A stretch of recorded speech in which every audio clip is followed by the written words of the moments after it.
शाम का वक्त था। मैं घर के गार्डन में टहलने निकला था। मंद मंद हवा चल रही थी। पेड़ पर बैठे पक्षियों की चिलचिलाहट मुझे बड़ी ही बारीकी से सुनाई दे रही थी। मैं गार्डन में लगे आम के पेड़ के नीचे बैठ गया। वहाँ बैठे बैठे मैं बड़े ही ध्यान से एक तोते को देख रहा था जो पेड़ की डाली पर बैठा था। वो तोता आम को चोंच मारकर खा रहा था। ये दृश्य देखने में मैं मग्न हो गया था। उतने में ही आसमान में काले बादल छाने लगे थे।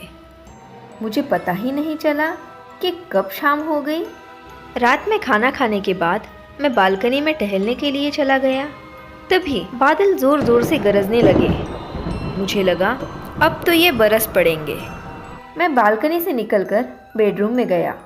तभी ज़ोर ज़ोर से बरसात चालू हो गई। मैंने तब घड़ी देखी तो रात के 10:30 बज चुके थे। मैं बेड पर लेट गया। न जाने क्यों मुझे नींद नहीं आ रही थी। बस आंखें बंद करके बिस्तर पर लेटे हुए था। तभी ज़ोर से आवाज़ आई। मैंने बेडरूम का लाइट लगाया और देखा खिड़की खुली हुई थी। मैंने खिड़की के बाहर झांक के देखा तो पास से बिल्ली गुजर रही थी। अभी 2 सेकंड के लिए तो मेरी सांसें ही रुक गई थी। मैंने थोड़ा पानी पिया और बेड पर बैठ गया। घड़ी में देखा कि 12:20 हो चुके थे। मुझे नींद तो आ नहीं रही थी, तो मैंने सोचा कि थोड़ी देर बारिश का आनंद ले लूं। मैं बालकनी में चला गया। बालकनी में हाथ फैलाकर बूंदे अपने हाथ में पकड़ता और छोड़ देता। तभी अचानक मेरी नज़र रास्ते पे पड़ी। ज़ोर ज़ोर से बारिश हो रही थी। इतने तेज़ बारिश में एक लड़की भीगी भीगी सी अकेले ही चली आ रही थी। रात बहुत हो चुकी थी। तभी उस लड़की की नज़र मुझ पर पड़ गई और वो मुझसे मदद मांगने लगी। हेल्प हेल्प, मैं बोला रुको। उसने मेरी बनी चाय पी ली। अब बारिश खत्म हो गई थी। वो बोली अब मैं जाती हूँ। मैंने उसको अपना छाता दे दिया और कहा कि तुम इसे अपने साथ रख लो। वो छाता लेके चली गई। मुझे नींद आने लगी। मैं बेड पर लेट गया। पलक झपकते ही मुझे नींद आ गई और मैं सो गया। सुबह मेरी आँख खुली।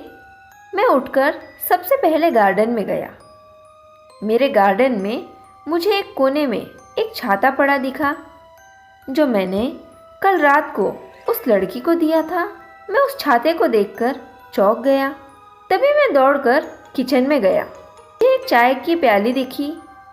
वो चाय की प्याली पूरी तरह से भरी हुई थी। सोचने लगा कि कल रात को मेरे सामने ही तो उस लड़की ने चाय पी थी।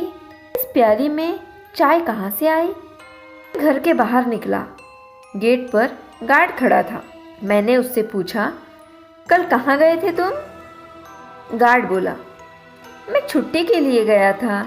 आपको चिट्ठी लिखकर घर के पोस्ट बॉक्स में डाल दी थी।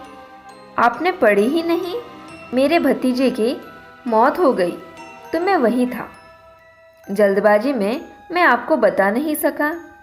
मैं कल रात की सारी बात गार्ड को बताई।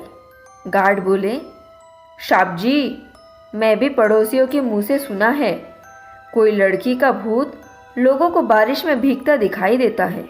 साहब जी, उस लड़की की कहानी ऐसी है कि वो लड़की एक दिन यहाँ से गुजर रही थी।